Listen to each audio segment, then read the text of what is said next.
ஒருத்தராடு கொண்டு போய் இது சோப்பு தண்ணியெல்லாம் உள்ள விட்டாங்க. கொஞ்சோண்டு பாத்ரூம் வந்துச்சு. என்ன வைத்தியம் பார்க்குறாங்க, ஒன்றுமே சரியில்லை. பச்சை வாடகாய் எப்படி எங்களுக்கு நல்லதில்லை கெட்டதில்லை. என்ன வயிற்றுச்சலாக நெஞ்செல்லாம் வேற வலிக்குது. தம்பி ட்ரீட்மெண்டே சரியா பார்க்க மாட்டேங்கிறான். ஆனா எவ்வளவு ஹாஸ்பிட்டல் திரும்ப நாங்களாம் அலைஞ்சிட்டோம். தூக்கிட்டு போறது பிரைவேட்டுக்கும் தூக்கிட்டு போனோம். கவர்மெண்ட்டுக்கும் சரி அன்னைக்கும் ஒருத்தர் நேத்தையும் கொண்டு போனாங்க, இன்னைக்கும் கொண்டு போனாங்க. இங்க சரியா இருக்கா? ஏன் இப்படி பண்றாங்கன்னு தெரியல. ஆஸ்பத்திரிக்கே அலையிற டெய்லி ஆஸ்பத்திரிக்கு இருந்தா நம்ம பிள்ளைங்க குணமாக மாட்டேங்கிறாங்களே. அப்பா தலை வலிக்குது, எவ்வளோ கஷ்டமா இருக்கு. இப்படி நான் ஒருத்தநாடு கொண்டு வந்துட்டு இப்பதான் சன்குட்டி அப்பா வலிக்குது, தலையில் அப்படி இருப்பா. என்ன பண்ண போற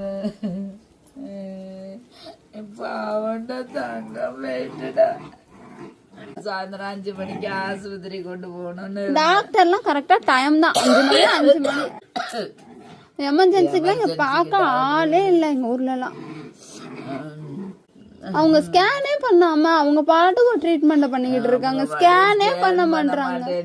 இந்த வயிற்ற இப்படி இருக்கிற வயிற்ற ஸ்கேன் பண்ணாதானே எங்களுக்கு தெரியும் பிள்ளைக்காமது. ஸ்கேன் எதுவுமே பண்ணல. இப்படி இருக்கு வயிறு, ஸ்கேன் பண்ண எத்தனை ஸ்கேன் பண்ண சொன்ன, ஸ்கேன் பண்ண மாட்டேன்னுட்டாங்க. ஸ்கேனே பண்ணாம அவங்க பாட்டுக்கு ட்ரீட்மெண்ட் பண்ற. சோப்பு தண்ணி அந்த தண்ணியை வயிற்றுக்குள்ள விட்டு நேத்து சாப்பிட்டான். ஒவ்வொரு பிள்ளைங்க உயிரெல்லாம் எவ்வளவு முக்கியமா தெரியுமா? எங்களுக்கு தான் அவ்வளோ கஷ்டம். யாருக்குமே இந்த உலகத்துல அவ்வளோ கஷ்டம் கிடையாது. எங்களுக்கு தான் அவ்வளோ கஷ்டம். பொழுது அன்னைக்கு ஆஸ்பத்திரி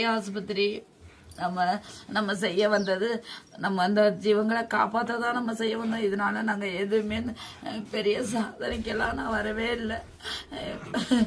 என்னன்னா இவ்வளோ ஒரு வேதனையை அனுபவிக்கிறேனே, என்னை மட்டும் கடவுள் இப்படி படைச்சிட்டானே. இருப்பா என்ன பத்தாப்பாவே தங்க பிள்ளையே. அம்மா வந்த பிறகு அம்மாவை பார்த்துட்டு தான் உயிர் போயிருக்குடி.